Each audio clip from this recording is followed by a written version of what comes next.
Jasper Jones came to me late one night, more or less as a kind of whisper. It was just the name. The whole thing began with Jasper's name.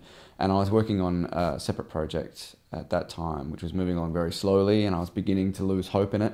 And Jasper kind of came to me in the midst of panicking about this other project, and so it really kind of arrested my attention, and I kept turning it over in my mind, just the name Jasper Jones. And it was from that I was able to infer things about his character, and he became this kind of solitary mixed race figure in the country town of Corrigan. And I wanted to follow him around. I wanted to understand his story, but I needed a kind of adequate vehicle in order to do that, and that's where Charlie Buckton came from, the book's 13-year-old narrator.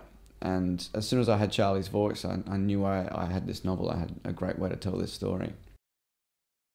The book begins with Jasper Jones urgently tapping on Charlie Buckton's window in the dead of the night.